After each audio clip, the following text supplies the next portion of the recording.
Ok, muchas gracias. Buenas noches a todos. Primero agradeciendo, ¿verdad?, la invitación a participar de este Congreso Internacional, aceptando este reto en cuanto al tema, ¿verdad?, que vamos a revisar el día de hoy: manejo quirúrgico de placenta previa con conservación de útero, acretismo placentario. No puedo pasar a la conferencia sin mostrarle un pedacito de nuestra Nicaragua en cuanto a paisajes turísticos, nuestra tradición, nuestra cultura, algo que nos caracteriza y, por supuesto, cómo acogemos nosotros a nuestros compatriotas de otros países. Lo que estamos observando es el contenido que vamos a tratar el día de hoy.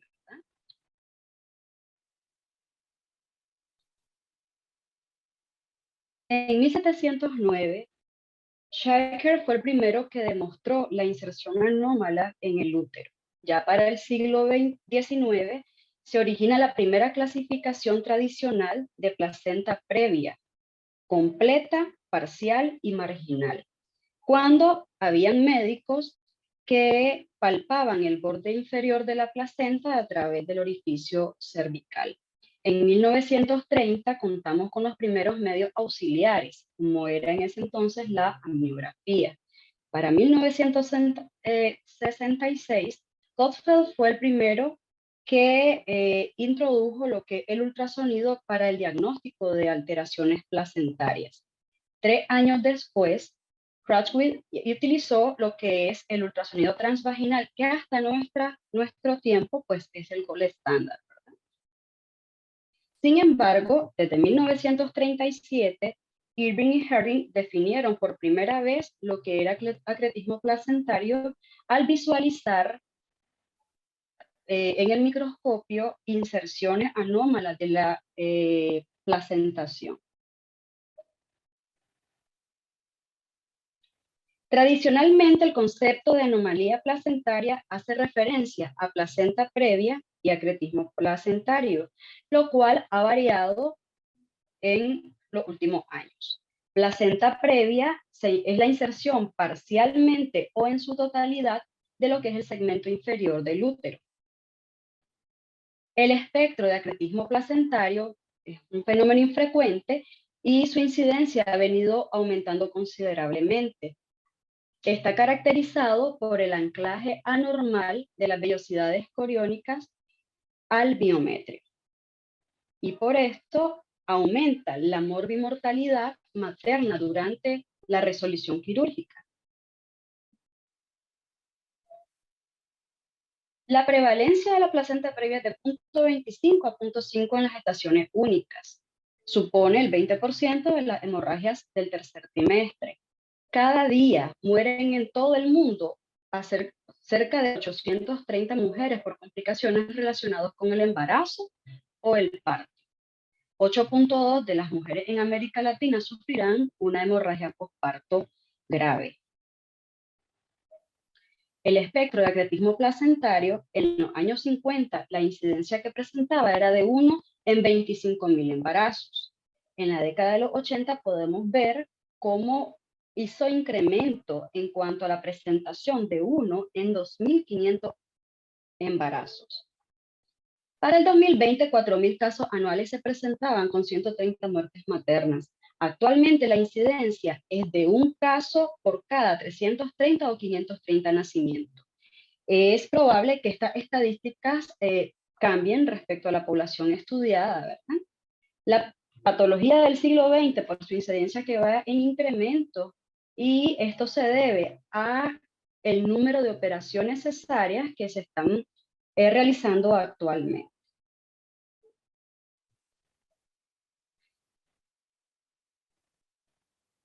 La mortalidad materna llega hasta el 7%, y esto está dado por una morbilidad dada por la hemorragia masiva que se presenta. Nicaragua no está exento de todas estas estadísticas, dado que el incremento de realización de nacimientos vía cesárea es una pandemia actual. y esto por supuesto va a incidir de manera directa a la presentación de este espectro. Las estadísticas son muy limitadas. Hay pocos estudios donde nosotros podamos contar con información actual en este momento de la presentación dado el incremento del parto vía cesárea. No hay claros consensos en la clasificación de la placenta previa. He aquí criterios de diferentes escuelas basados en la localización de la placenta. Clinic Barcelona habla de que placenta previa oclusiva cubre completamente el orificio cervical interno, no oclusiva o marginal cuando está adyacente al orificio cervical interno, pero no lo sobrepasa, y de inserción baja cuando este borde está a menos de 2 centímetros del orificio cervical interno. Nuestros hermanos mexicanos, la placenta previa, ante la presencia del borde placentario sobre el orificio cervical interno, inserción bajas, cuando la placenta se encuentra en el borde inferior del orificio cervical o a 20 milímetros, y cataloga como una inserción normal cuando está por encima de los 20 milímetros.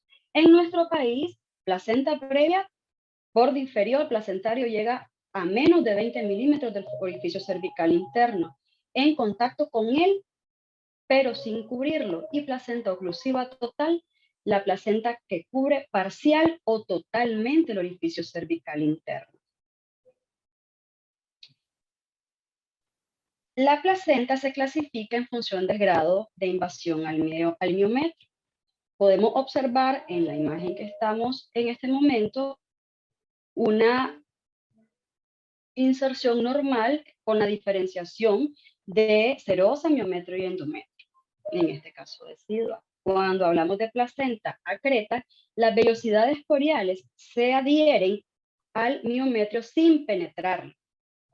Esto equivale a un 80% de la presentación total.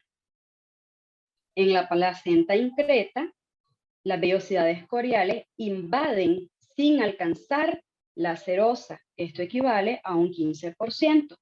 En la placenta percreta, las vellosidades coriales invaden miometrio y serosa e incluso pueden estar en órganos adyacentes. Afortunadamente, solamente se presenta en el 5%, dado que esta variedad es catastrófica.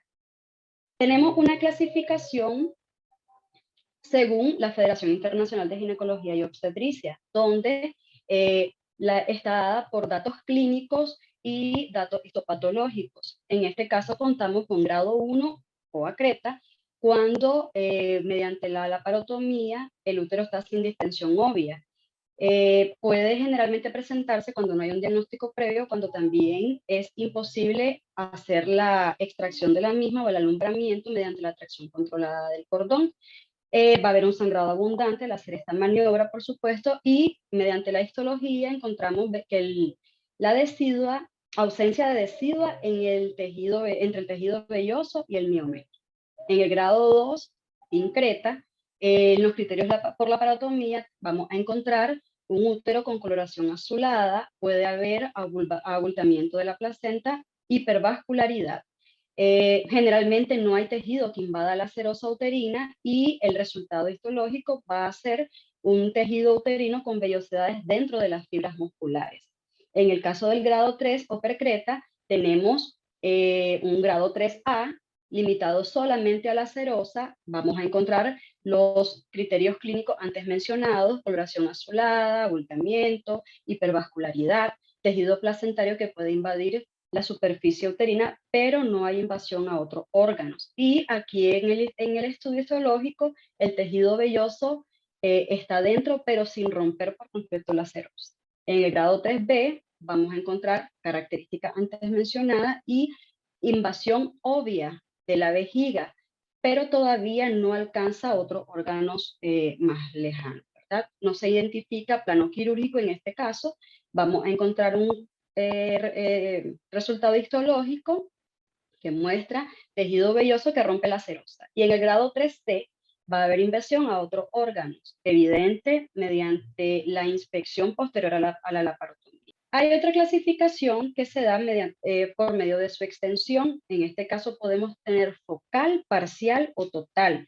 En el caso de la focal, cuando solo involucra un cotiledón, en la parcial puede haber más cotiledones y total cuando involucra en su totalidad, como bien dice, todo el borde placentario. En los factores de riesgo, como bien habíamos mencionado, la cesárea incrementa el riesgo de presentar placenta con acretismo, ¿verdad? En este caso podemos observar que después de la cuarta cesárea alcanzamos un riesgo del 10%. Si sumado a esto le agregamos placenta previa más cesárea, podemos ver que después de 3 procedimientos de nacimiento vía cesárea se incrementa el riesgo hasta el 60%. Placentas normoinsertas, tenemos un riesgo, recordemos que esta entidad no necesariamente está atribuible simplemente a la presencia de placenta previa. Podemos ver que es una relación de 1 en 10. Otros factores de riesgo importantes es la edad, el periodo intergenésico corto y la cicatriz previa, como habíamos mencionado anteriormente. Insistimos que los principales factores de riesgo para acretismo son cirugías realizadas a nivel del útero, antecedentes de cesárea y placenta previa.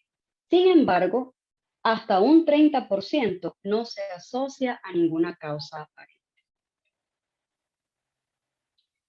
Muy bien, tenemos la teoría, el conocimiento, los factores de riesgo y que es importante, dado que es una patología que causa gran mortalidad y morbilidad materna y perinatal. ¿Cuál es mi apoyo diagnóstico a tomar en cuenta en este caso? La ecografía es la técnica de elección para el diagnóstico de placenta acreta en el segundo y tercer trimestre. Los criterios diagnósticos datan desde 1963. Sin embargo, el Grupo de Trabajo Europeo para Placenta Anormalmente Invasiva en el año 2016 actualizaron los criterios a partir de 23 estudios de revisiones sistemáticas.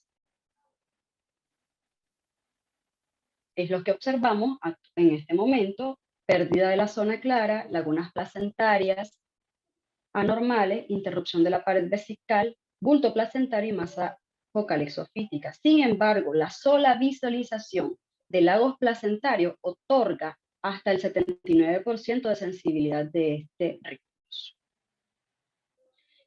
Al momento de hacer la ecografía, nosotros tenemos que hacer claramente la localización de la placenta y su ecoestructura. Valorar signos de acretismo, especialmente si encontramos localización previa de la misma.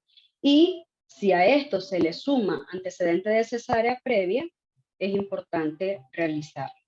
Si agregamos el Doppler color, aumenta una sensibilidad de este estudio hasta del 82 al 100% y una especificidad del 96%. Por sí mismo, sin el Doppler, tenemos una sensibilidad del 77 al 89%, una especificidad del 96 al 99%, un valor predictivo positivo hasta el 95% y un valor predictivo negativo del 99%. A pesar que no hay nivel de evidencia clara que recomiende el tamizaje de placenta previa, sin embargo, en las pacientes con factores de riesgo es necesario que nosotros lo hagamos localización y búsqueda de signos previamente hablados. En un primer momento, que se realiza entre las 18 y 20 semanas, nosotros vamos a tener datos sugerentes. El diagnóstico certero lo vamos a lograr a las 32 semanas, 28, 32 semanas, algunas literaturas lo comentan, y esto nos va a dar una probabilidad de persistencia. Generalmente esta probabilidad de persistencia es virtualmente cero si la placenta no cubre el orificio cervical interno. Aumenta significativamente por encima de los 1.5 de la cobertura del mismo. Y si ésta se encuentra a más de 2.5 centímetros, es muy poco probable que haga una migración completa y la probabilidad de que se quede en el sitio en placenta previa es hasta del 100%.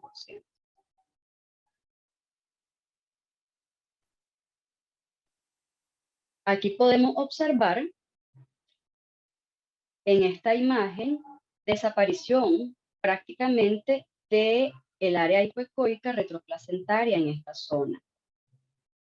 Vamos a tener un grosor miometral retroplacentario menor a 1 milímetro. En esta imagen observamos cómo hay pérdida de igual manera de esta área que debería de observarse, ¿verdad? El área hipoecoica cocogénica.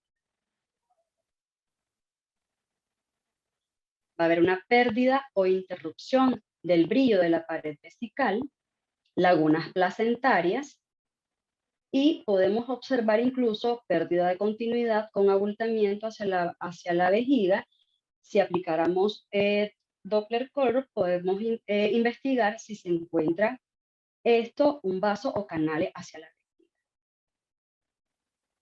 Al momento de hacer uso del Doppler color, vamos a poder observar hipervasculatura uterovesical, supraplacentaria, puentes de vasos sanguíneos y vasos nutricios en las lagunas placentarias.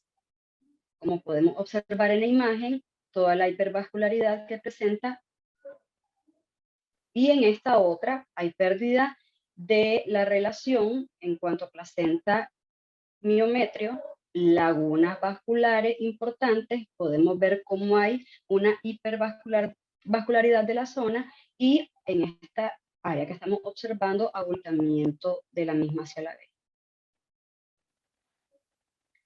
La resonancia magnética no es un estudio ni de tamizaje ni de rutina. Simplemente debería de utilizarse en aquellos casos donde la ecografía no sea concluyente. En estos casos, por ejemplo, cuando encontramos un índice de masa corporal materno elevado o una placenta de localización posterior, cuando hay alta sospecha de placenta percreta con una mala visualización ecográfica. La sensibilidad es del 94% con una especificidad del 84%. Aquí podemos ver cómo hay una interrupción prácticamente del área de miometrio. ¿Cuáles son los criterios que nosotros vamos a buscar? Abultamientos placentarios, lagunas vasculares, heterogenicidad placentaria en aumento con la vascularización, visualización de bandas hipointensas, disminución del grosor del miometrio y zonas focales de pérdida de la línea miometrial. Y bien, tenemos el conocimiento, tenemos el diagnóstico. ¿Qué paso sigue a este nivel? El tratamiento que nosotros vamos a ofertar a nuestra paciente, tomando en cuenta diferentes características que vamos a estudiar en cuanto a ofertarle un manejo quirúrgico radical o conservador. El manejo óptimo requiere de un diagnóstico prenatal preciso y una sólida estrategia de manejo perinatal. La cuestión de cómo mantener a las pacientes seguras y preservar el útero durante una crisis de hemorragia posparto es importante, tomando en cuenta el desafío que tenemos en la práctica obstétrica moderna. Y tenemos la gran pregunta hacia lo que vamos a presentar. La cesárea electiva debería de realizarse según nuestras normativas y protocolos nacionales entre las 34 y 35 semanas. Esto se va a individualizar dependiendo de la población estudiada. Por supuesto, las guías generalmente recomiendan 35-36 semanas, y con algunas excepciones. Si la paciente presenta antecedentes de parto pretérmino, lo ideal es evitar que llegue a desarrollar contracciones que nos hagan hacer una cirugía de emergencia. Debe de haber una visita preanestésica, una reserva de sangre para el caso. En nuestro centro, en nuestro país, es posible activar el código rojo cuando tenemos la presencia de una hemorragia masiva, ¿verdad? Y esto se está efectuando a nivel nacional. Previamente, firma de consentimiento donde se hable a la paciente de todas las complicaciones derivadas del procedimiento y sus riesgos. Muy importante la planificación de la intervención por un equipo multidisciplinario. Y ahora, aterrizando en lo que nos trae esta noche, que es el manejo conservador de lo que es la placenta previa con acretismo, se realizó una revisión sistemática donde se encontraron 40 artículos, de los cuales se seleccionaron 34 que describían casos de diagnóstico de placenta normalmente adherida con las diferentes técnicas empleadas. Se compararon las distintas técnicas quirúrgicas que se le involucraron en los estudios. Estos estudios tenían que garantizar una disminución de la morbilidad y la mortalidad materna, quedando 9 artículos en los cuales se describía claramente la técnica quirúrgica. De estos 9 artículos, el día de hoy les voy a presentar 4 de los que hablan sobre el manejo conservador.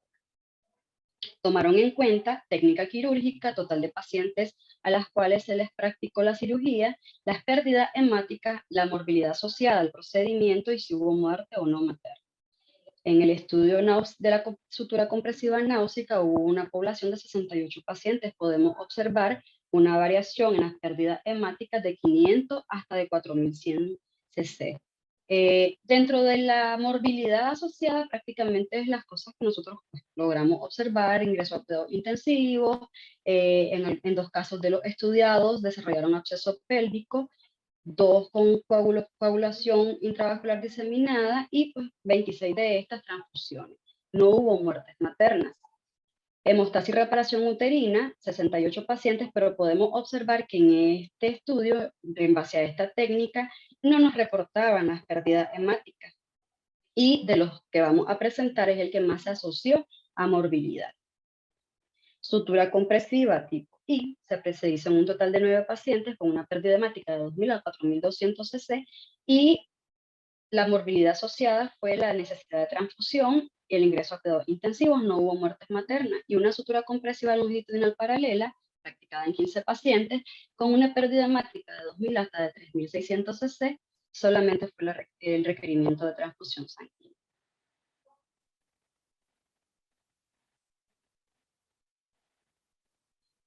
Este estudio fue realizado del 2014 al 2018 con 68 pacientes. 36 de los casos tenían o presentaban placenta acreta, de las cuales la distribución que observamos en cuanto a acreta, increta y percreta. 7 de ellas se localizaban en la pared posterior o fúndica. 20 casos eran de placenta previa sin acretismo, y de los 68 casos que les mencionaba, 5 fueron solamente atonía. La tasa de éxito reportada en este estudio alcanzó el 97%. 2 no hubo logro, y en 5 de ellas, además de la técnica quirúrgica, ameritó combinar con la colocación de balón. Entonces, esta es la técnica que antes mencionaba, un desafío. Vamos a explicar. La técnica para su utilización se realiza con aguja de 3 octavos 70 milímetros. La paciente, por supuesto, en una posición que nos permita la visualización necesaria de las pérdidas hemáticas por vagina. Posterior al nacimiento del bebé, se exterioriza el útero, se inspeccionan las zonas de sangrado, aún sin cerrar la histerotomía. Posteriormente, se realiza una transficción desde la serosa lateral, que es en esta área que estamos observando en la imagen, en la figura B, hasta sobrepasar al otro extremo, cubriendo en su totalidad el sitio afectado. Se realiza nudo en esta sutura, tomando en cuenta que nuestro primer ayudante va a estar realizando una compresión directa sobre el área afectada. En este caso, estamos viendo la pared anterior. Luego se dan los puntos necesarios a tratar, paralelos, con una distancia de 1.5 a 2 centímetros. Es importante destacar que previo a la realización de esta técnica se tiene que rechazar adecuadamente el vésico uterino para tener acceso directo sobre el segmento. La figura que estamos viendo acá es el primer caso que se manejó con esta técnica y esto es lo que nosotros observamos al finalizar. Su nombre radica en la apreciación que tenemos hacia el gusano náusica, entonces vemos el parecido y esta fue en honor a esto, ¿verdad? En este caso podemos observar una situación de una placenta increta. Este caso fue uno que presentó a las 18 semanas la realización de un cerclaje dado a pérdidas fetales anteriores, logrando llevar un embarazo hasta las 31 semanas. Inicia la paciente contracciones uterinas y se decide realizar cesárea, encontrando como hallazgo importante hipogenesia uterina con una placenta increta que abarca prácticamente toda la cara anterior. Se realizó la técnica descrita y esto es lo que quedó al finalizar la cirugía. Este caso que presentamos en la imagen F es un caso que se dio de atonía uterina y fue necesario realizar la técnica tanto en la pared anterior como en la pared posterior.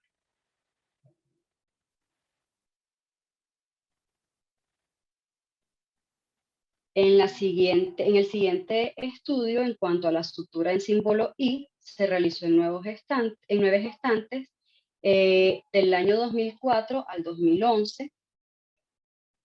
6 casos presentaban acretismo, 2 casos placentas previas y 1 un desgarro. Se considera que es un método rápido y fácil de reproducir. Eficacia y seguridad equivalente en comparación con las suturas de Belich hasta de un 91%.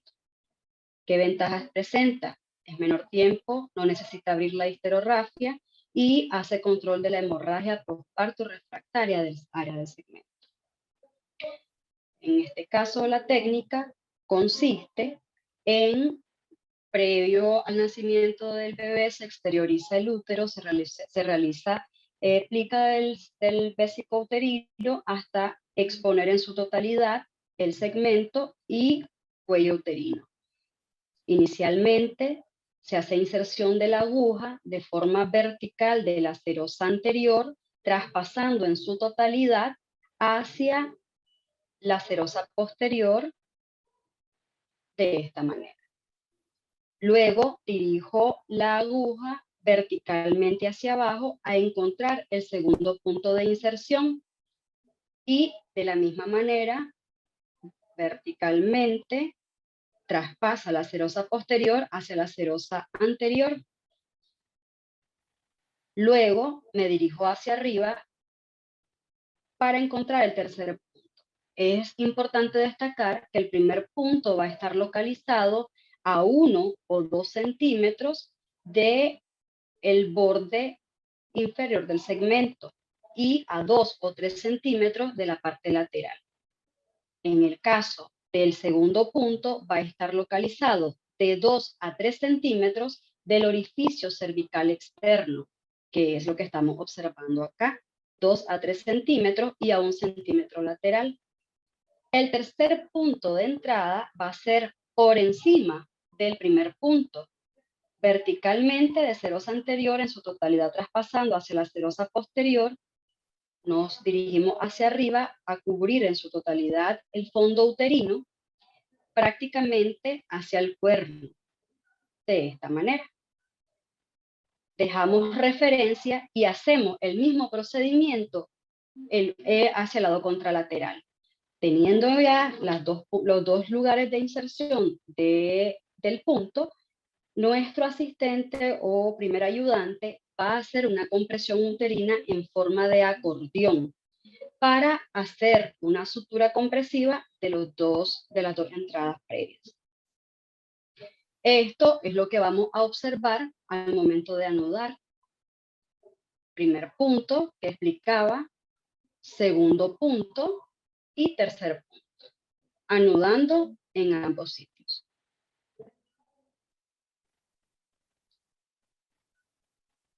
En la compresión, en la sutura compresiva longitudinal paralela, fue un estudio que se realizó del 2003 al 2012. Se abordaron 15 pacientes. 8 de ellas presentaban placenta previa sin acretismo, 4 con acretismo y 3 de ellas por atonía. Podemos observar, posterior a la realización del procedimiento quirúrgico, que la histeroscopía reveló cavidades uterinas normales en las 15 pacientes y el nivel de éxito hacia la detención de la hemorragia de un 86%. 5 pacientes planificaron embarazo, sin embargo, solamente hasta el momento del cierre del estudio, 3 de ellas tuvieron éxito. Y es la técnica que observamos en pantalla. Entonces, en este caso, retomamos de la misma manera lo antes dicho, se exterioriza el útero, se aplica el vésico para exponer hasta el cuello uterino, y aquí la diferencia es que el primer punto de inserción va a ser realizado a 2 centímetros del orificio cervical externo, de la serosa anterior a la serosa posterior, traspasando en su totalidad ambas caras. Luego, hacia la localización de los úteros sacros va a ser la entrada del segundo punto, traspasando verticalmente hacia la serosa anterior y anudamos. Y esto es lo que vamos a observar al momento de realizar la técnica. Como pudimos ver, mostraban un nivel de éxito bastante alto. Se realizó una serie de casos del 2018 al 2019 en el abordaje quirúrgico conservador por etapas, incluyendo 62 pacientes, logrando un éxito en 50 pacientes, que equivale al 80%. De estas, hubieron 3 pacientes con lesiones vesicales, 5 pacientes que presentaron fiebre posterior al evento quirúrgico y 5 endometritis. Sin embargo, todas estas pacientes lograron resolver con manejo conservador. Y aquí podemos observar la imagen en vivo de lo que se realizaba. Entonces, en este caso, posterior al nacimiento del bebé, esta es la única técnica que describe la entrada hacia la cavidad abdominal mediante una incisión en piel tipo Fanestel, nacimiento del bebé previa a la exploración para saber localización de la placenta con exactitud e invasión de la misma. Teniendo en cuenta la localización, se toman las decisiones del abordaje de la incisión en útero. En este caso, la mayoría de los abordajes mencionados fueron transversal por encima de la placenta, teniendo el cuidado de no incidir sobre la misma. Se realizó el manejo del nacimiento del bebé y posteriormente se clampea el cordón dejando la placenta in situ. Se exterioriza el útero. Posteriormente, es necesario rechazar completamente la vejiga para localizar las arterias uterinas, haciendo 2 puntos, uno a nivel del istmo y otro a 2 centímetros por debajo de este, para disminuir lo que es el riego sanguíneo. Se procede posteriormente a la extracción de la placenta mediante el cordón umbilical, y manualmente se retira las placentas sobrantes sobre la misma. Y si existe todavía evidencia de tejido placentario, simplemente se hace resección del área.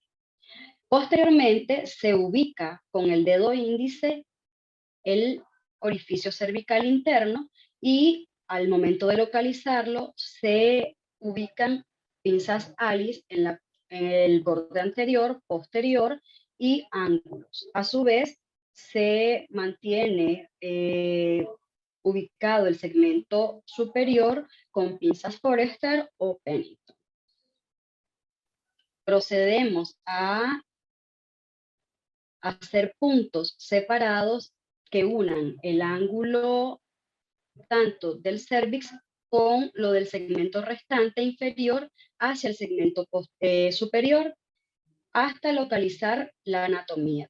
Teniendo en cuenta esto, vamos a dar puntos continuos que unan los dos extremos y esto posteriormente puntos invaginantes de la zona. Generalmente solo son 2 puntos y esto es lo que vamos a observar que va a quedar del procedimiento.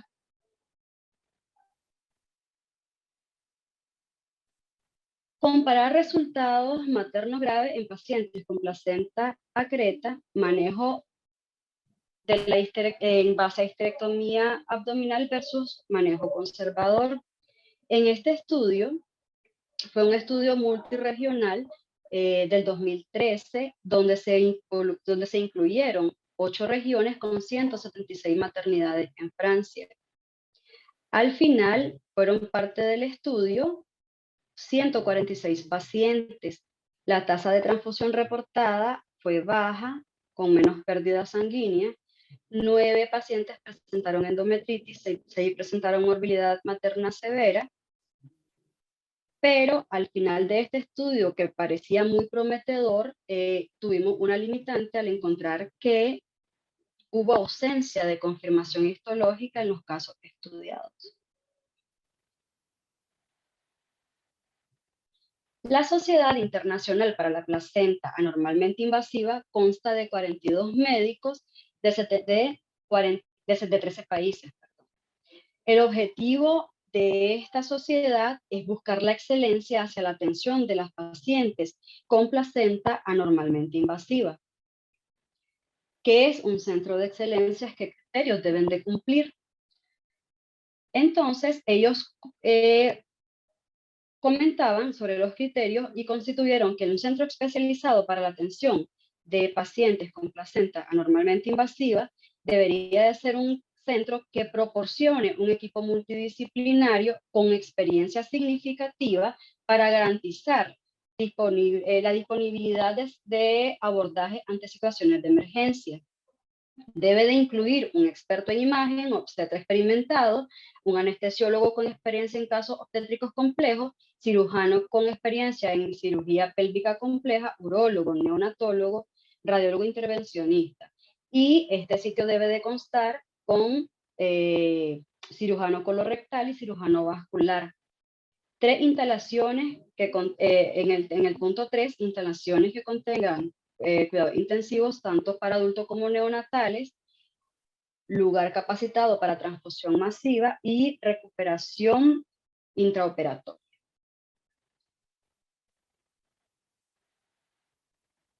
En cuanto a las preguntas que se hizo esta sociedad en la reunión, hablaban de la edad óptima para la finalización del embarazo, con un nivel de evidencia 4, grado de recomendación D. Y finalizaron diciendo de que hay que individualizar cada caso, pero la sugerencia específica es 35, 36 semanas y 34 semanas en pacientes que presentan antecedentes de partos pretérminos.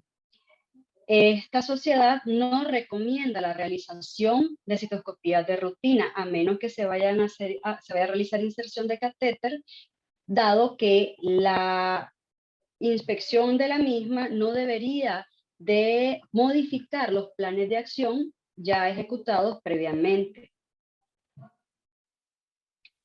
La colocación de endoprótesis ureterales puede ser beneficiosa con un grado de recomendación B. Sin embargo, los riesgos potenciales al momento de la colocación pueden ser importantes, lo cual la evidencia no es lo suficientemente sólida para hacer una recomendación específica.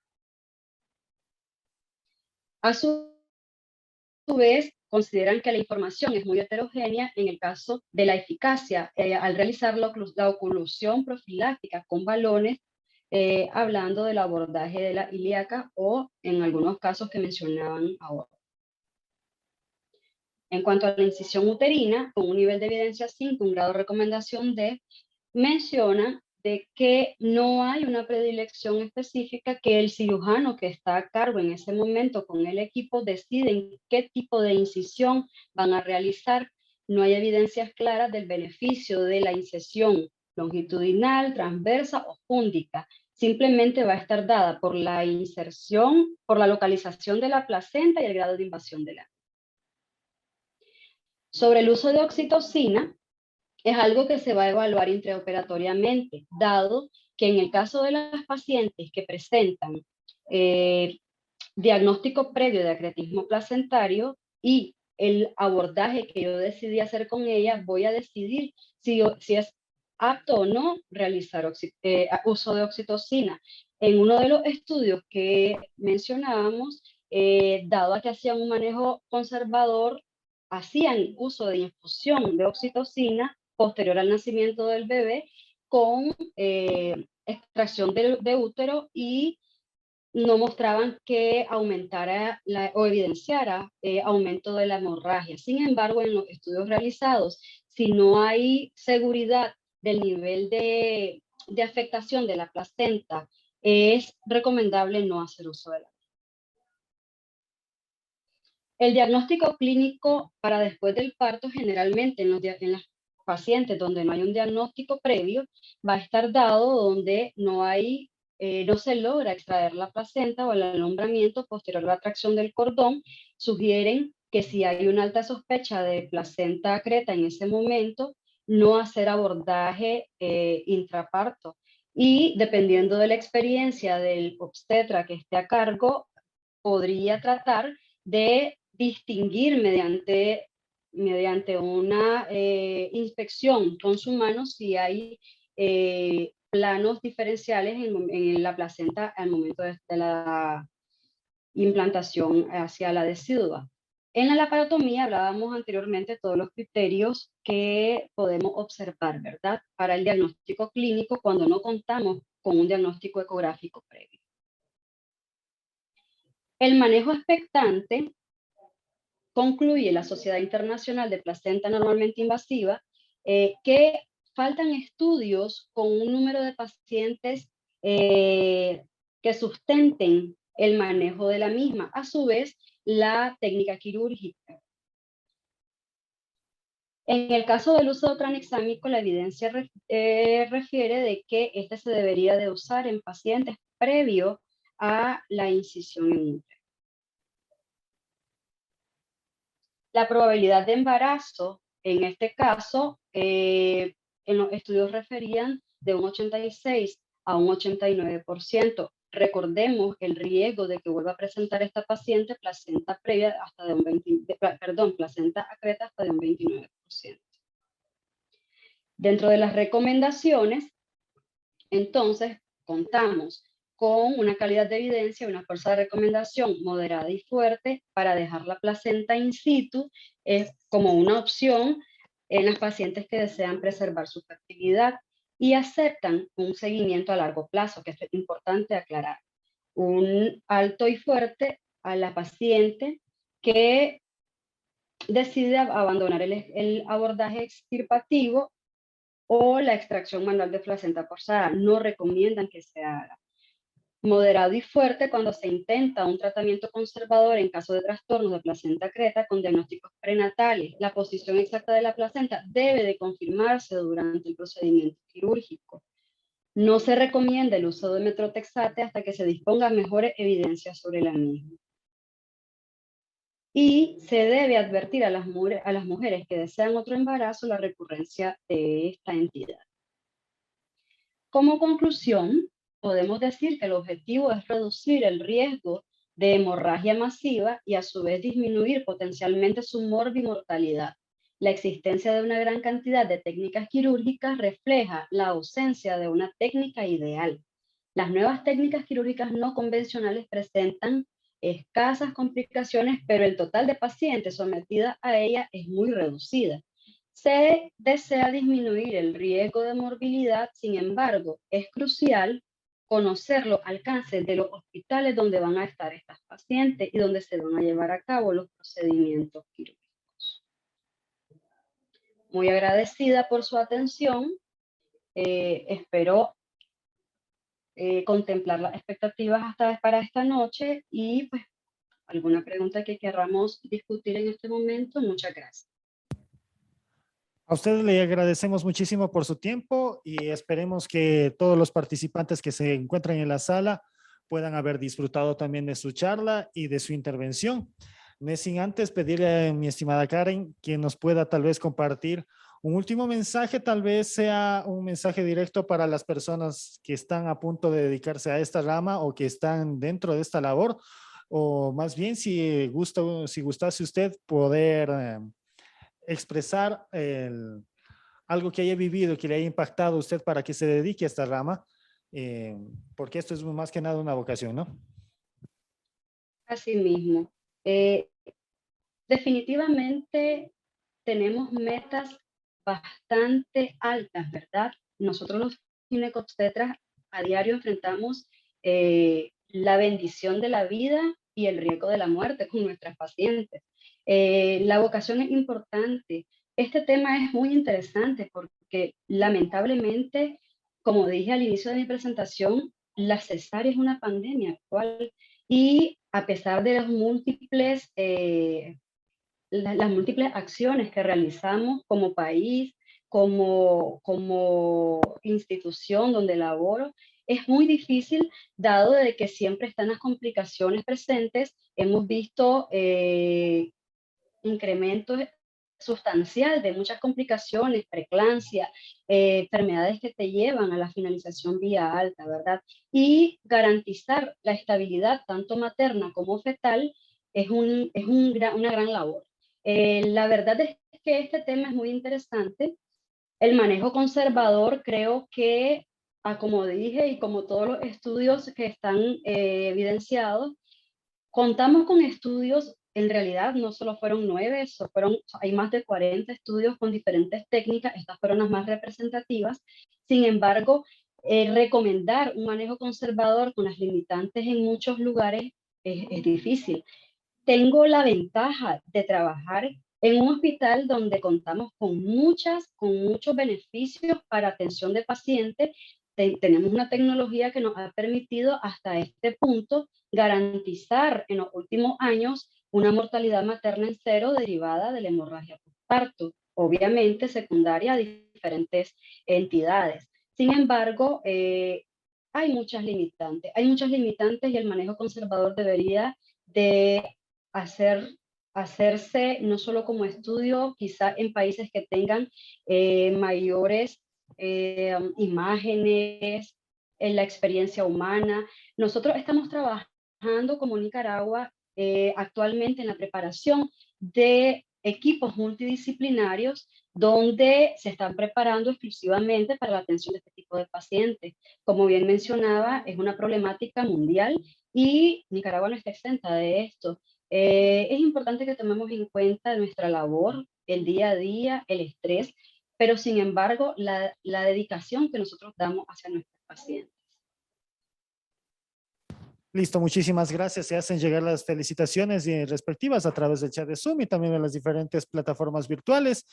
Pues nada más, no han colocado preguntas el día de hoy. Le agradecemos muchísimas a la doctora Karen por su tiempo, por su disposición, el haber venido y compartido la experiencia que tienen. Más bien un abrazo a la distancia al hermano país de Nicaragua, que siempre, ¿no? Ese bello clima que tienen y también por el esfuerzo que ponen sus profesionales en contribuir a la sociedad en este mundo. Muchísimas gracias, doctora Karen. Será hasta una próxima ocasión. Gracias por compartir sus conocimientos. Una buena noche.